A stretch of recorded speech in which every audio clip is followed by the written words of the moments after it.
Tantor Audio, a division of Recorded Books, presents Black Women's Mental Health, Balancing Strength and Vulnerability, edited by Stephanie Y. Evans, Kanika Bell, and Nasinga K. Burton. Forward by Linda Goler Blount. Narrated by Diana Blue. Publisher's Note. This audiobook contains references to visuals present in the print and ebook editions of the book. Forward. Linda Goler Blount. Caring for myself is not self-indulgent. It is self-preservation, and that is an act of political warfare. Audre Lorde. This well-known and revered quote still gives me goosebumps every time I read it. Audre Lorde captures Black women's long and arduous history of navigating marginalization and invisibility to do it all, bear it all, often in silence. Black women's political acts of resisting and rejecting negative stereotypes, sexism, and racism bear a heavy price. Lorde recognizes that our acts of resistance through leadership, mothering, caregiving, nurturing and providing for our families and communities, and ultimately taking on the world, do not come without health consequences. It is time to re-examine the deep, rich, complex, and layered experiences in Black women's lives that starts with our own self-preservation. Lorde's quote is the loud whisper that I hear in my work to further the legacy of the Black women's health imperative as we advance the health and wellness of Black women beyond simply the documentation of health disparities to developing concrete, actionable results. 30 years after the 1985 Heckler Report on Black and minority health, and $200 billion of research and more than 2,000 papers on health disparities later, there has been little conclusive progress in improving the health of Black women in this country. What we do know is that stress, racism, and sexism are strong predictors of our quality of life and ultimately life expectancy. We continue to suffer far more than our white counterparts from every preventable and chronic disease in this country. When hard data and research findings of disparities do not translate into well-designed programs that improve our health, the message we receive is that we are the problem and that Black women's lives are expendable. But although the extant literature perpetuates the concept that Black women's lives are in a constant state of crisis and disease, there is much to celebrate. At The Imperative, we believe that Black women are inherently strong, resilient, and passionate about their health, and not defined by obesity, disease, or poverty. Black women lead all women in participation in the labor force. We have the largest voter turnout rates and represent the fastest growing segment of women-owned businesses. We not only matter, we continue to be a major force moving this country forward. Additionally, there are reported 9.5 million Black women who are in good health. That is an important figure. It means that despite constant threats to our everyday existence, many of us have found ways to preserve our sense of self, our freedom, and our health.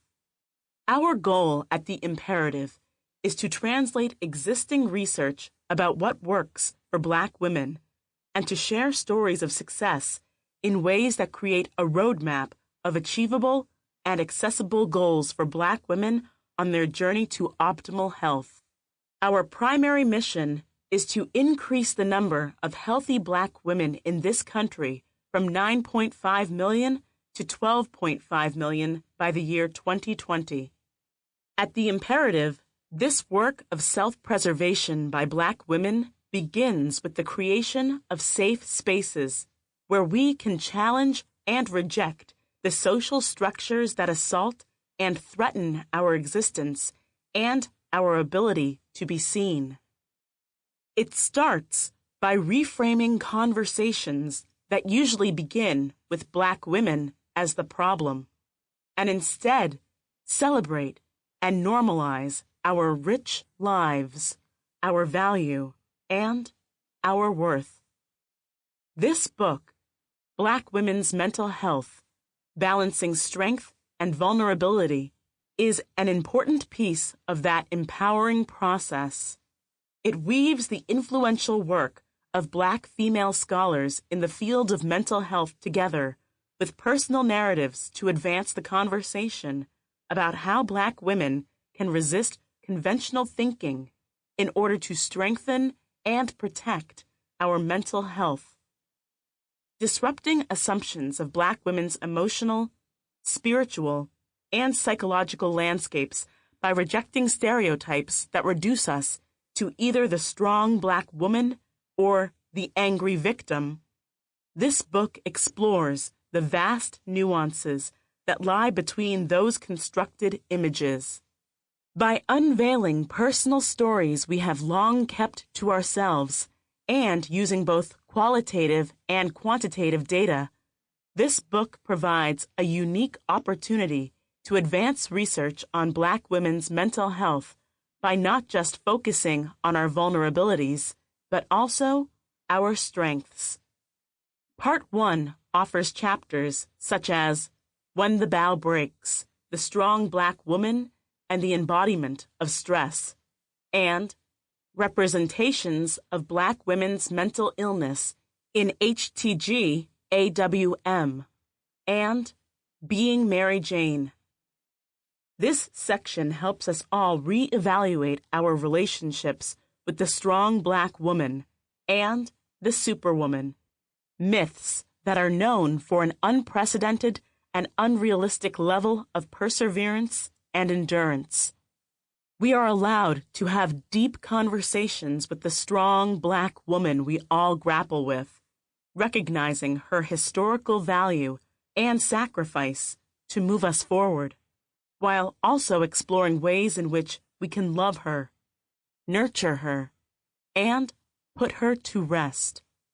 This section helps us look beyond characteristics of endurance, perseverance, and self-sacrifice as our only barometers of value and success.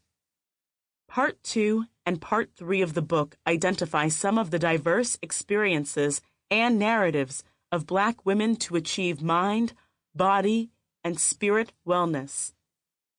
From chapters addressing self-love, such as Love Lessons, Black Women Teaching Black Girls to Love, to chapters about self-care, such as From Worthless to Wellness, Self-Worth, Power, and Creative Survival in Memoirs of Sexual Assault, and Transformative Mental Health for African American Women, Health Policy Considerations.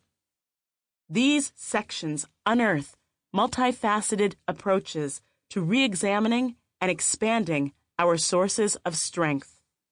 When evaluating the status of our mental health, Western psychology and theoretical approaches are limited in their ability to address the complex realities and daily experiences of Black women's lives in the United States. This book deepens our understanding of the unique struggles Black women experience by illuminating the unseen realities of the pain and suffering Black women are conditioned to ignore. A reality of our lives is that we disproportionately suffer from preventable health conditions. It also means that we are more likely to be caregivers for our sick loved ones and experience the premature deaths of our children, mothers, husbands, sisters, and brothers. Arguably, we experience trauma and grief far more than our white counterparts.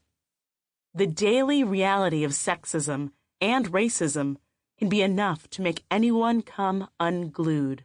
And yet, our grief and trauma often remain unaddressed by ourselves, our communities, and our mental health providers.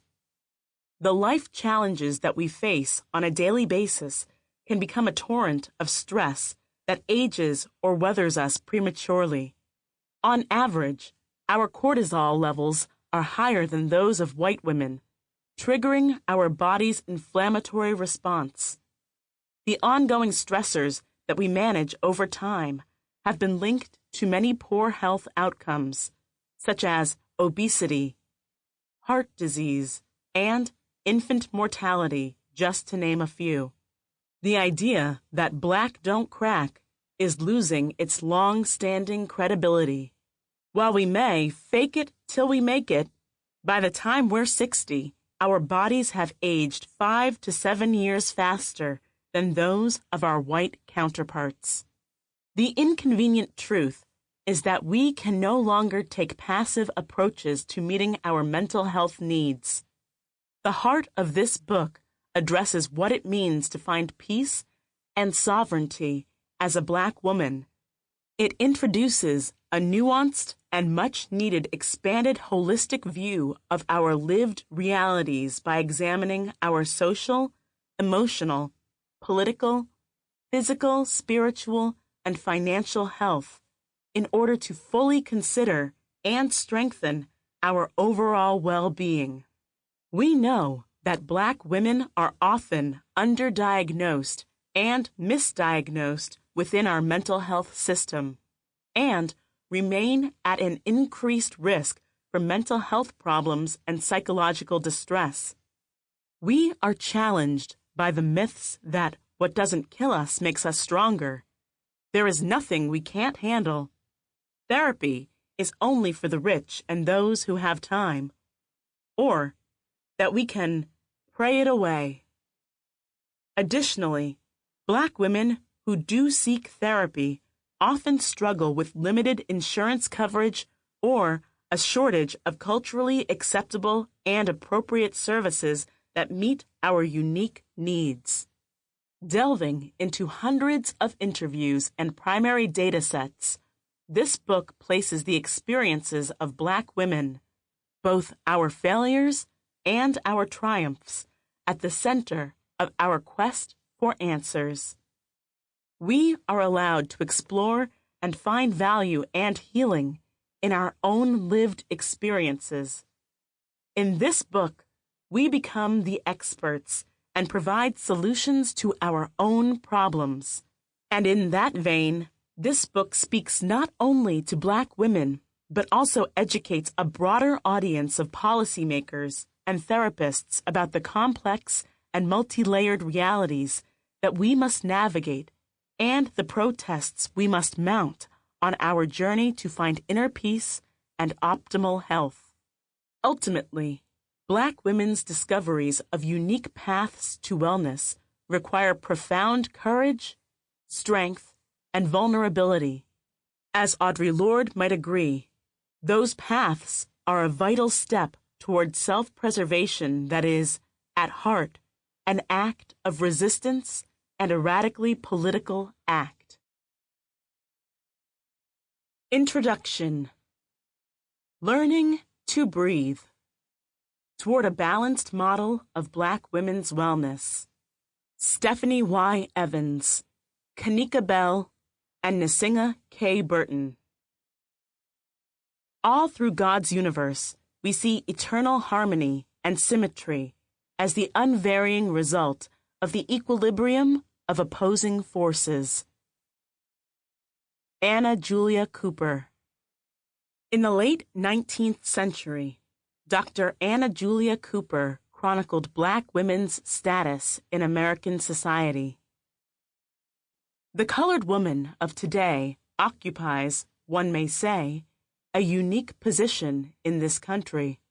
In a period of itself transitional and unsettled, her status seems one of the least ascertainable and definitive of all the forces which make for our civilization.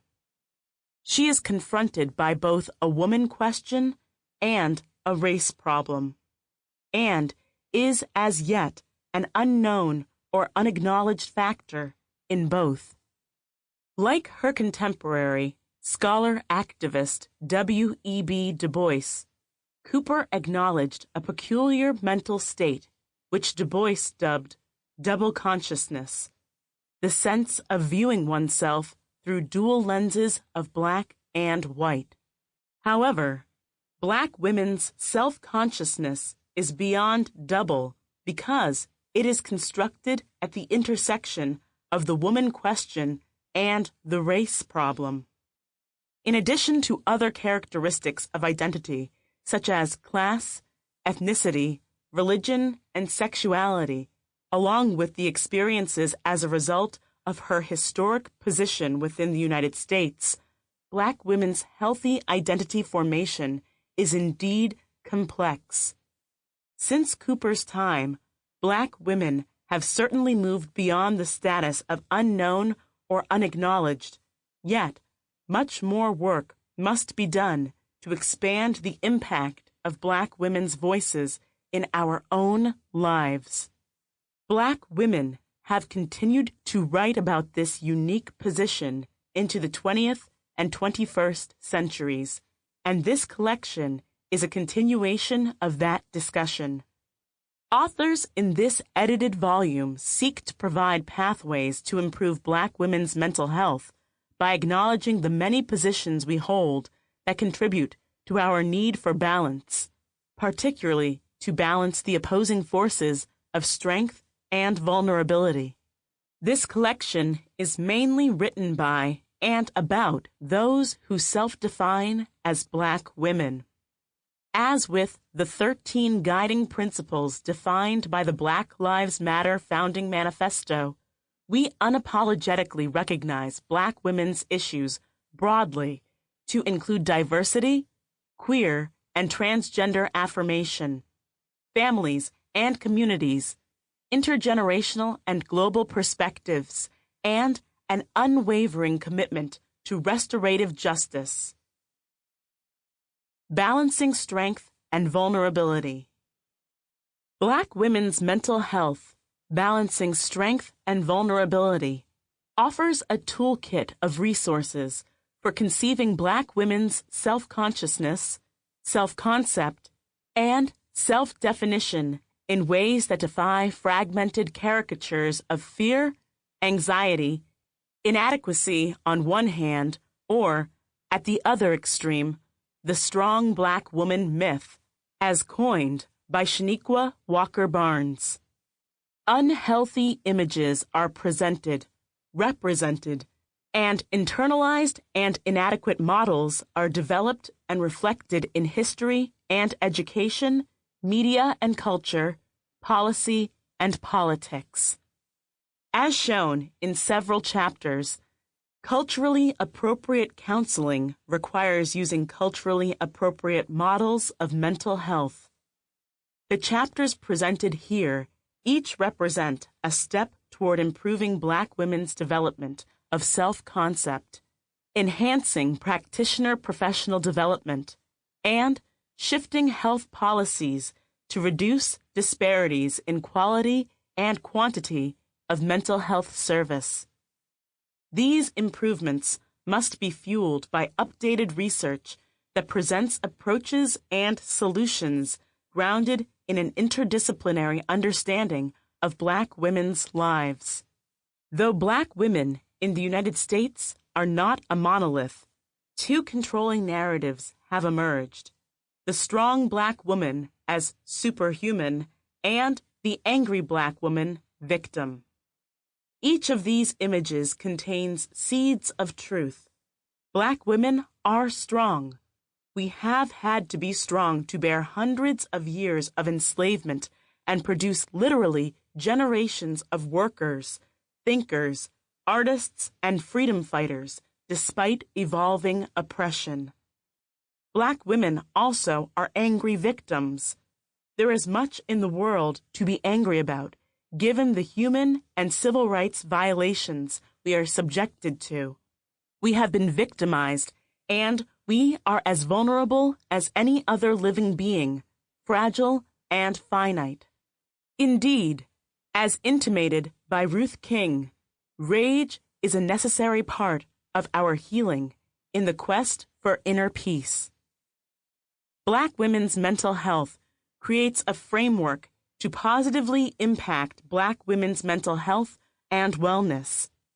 As editors, we bring together scholars based on the expressed need in mental health assessment and practice. Our Breathe model values characteristics of both strength and vulnerability. Explicitly building on the groundbreaking book, In and Out of Our Right Minds, The Mental Health of African American Women, this book foregrounds balancing the two narratives and acknowledges grains of truth in each pole. Yet, we also provide research and recommendations that address the excessive social inequities that damage Black women's mental wellness and overall health. This model also honors activist traditions by talking back to oppressive forces that would stifle our ability to breathe while Black. As a collective, Dr. Evans, a professor of Black women's memoir and intellectual history, Dr. Bell, a psychology professor and psychologist, and Dr. Burton, a media scholar, we team up to survey historical and contemporary Black women's narratives of health and freedom. Here, we present a chorus of interdisciplinary voices that exchange perspectives on race, gender, and wellness. This collaborative project enhances humanities, social sciences, professional, and policy work. This book brings together wellness workers who build on a long-standing history of creative approaches to improving Black women's mental health. The dialogical approach sets a stage to traverse across bridges that unite academic disciplines and community agencies.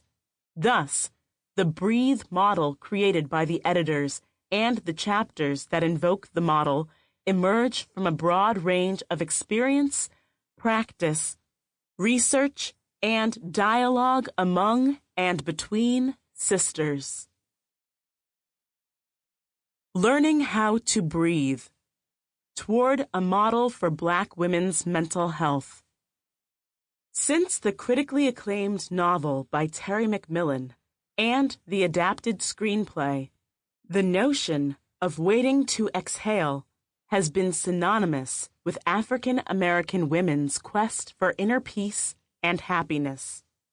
The film explored multi-layered themes of race and gender and provided a glimpse into the pressures of being a Black woman in America.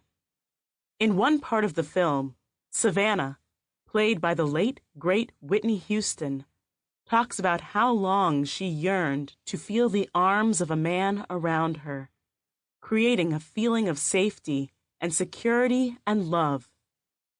While dancing with a man with whom she has reconnected, Savannah narrates that as she exhales, she metaphorically releases her inhibitions, her anxieties, her apprehensions, and allows herself to breathe.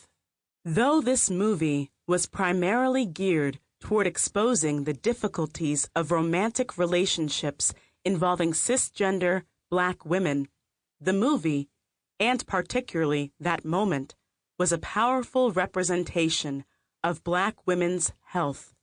The modern Black woman just wants to breathe, get some air, release, refresh and feel anew, love, and be loved, and she does not want to be made to feel guilty about it.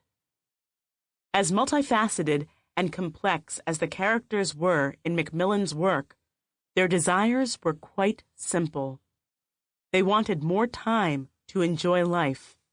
They wanted successful careers, but did not want to sacrifice family for them. They wanted to be healed. They wanted to be forgiven. They wanted to reclaim the power they understood was part of their lineage and legacy. They wanted peace. Continuing with the metaphor of exhaling, this text seeks to provide breath or life force to women who have been crippled under the weight of stress, depression, anxiety, abuse, trauma, and oppression. Rejecting notions that Black women must choose one of their central identities, that is, Black or female. The authors in this text have collectively adopted an unapologetically womanist framework. This is a book by, about, and for Black women. The Breathe model is presented as a set of principles by which one can engage the process of restoration and lifestyle change, as well as increase one's understanding of Black women's mental health. The Breathe model is defined as follows. B. Balance. R. Reflection. E. Energy. A. Association. T. Transparency. H. Healing. E. Empowerment. Balance. Engage in the purposeful repositioning of one's commitments such that all priorities are addressed. When asked what it is like to be a Black woman in modern society, one might simply respond, exhausting. Juggling multiple roles such as caretaker, provider, career woman, wife, confidant, activist, and mother is no small order. Though many Black women take pride in the practice of having many irons in the fire, a common theme is the desire to have balance among all of their priorities. For too many Black women, self-care is the last item on a seemingly endless to-do list. This lack of balance carries real and devastating consequences, including the degradation of one's mental health. As shown in Kanika Bell's chapter that surveys 50 Black women mental health scholars and professionals, this model directs the Black woman toward a status of psychological homeostasis to increase possibilities for social equilibrium, where all facets of the self are honored without increasing stress. Conflict is inevitable. Balance comes from purposeful conflict management. Reflection. Set aside time for contemplation and performing emotional and cognitive audits. Reflection is a critical method in mental health treatment. Meditation is a more intense derivative of the act of reflection and can promote physical and psychological health. For those who find meditation challenging, just taking the time to seriously contemplate and review one's life, priorities, and decisions can be incredibly useful. It allows one to determine which thoughts and emotional patterns are no longer healthy and need to be shed. It is important to note that though self-correction may occur, this is not meant to be an exercise in self-degradation or abuse. Instead, reflection is a time to reconnect with the self, to determine next steps toward health and wellness. As Anna Julia Cooper wrote in Womanhood, vital element in the regeneration and progress of a race, reflection is one moment in time that looks in three directions. Reflection looks backward for wisdom, looks inward for strength, and looks forward in hope and faith. Energy. Reinvigorate goals. Sample complete. Ready to continue?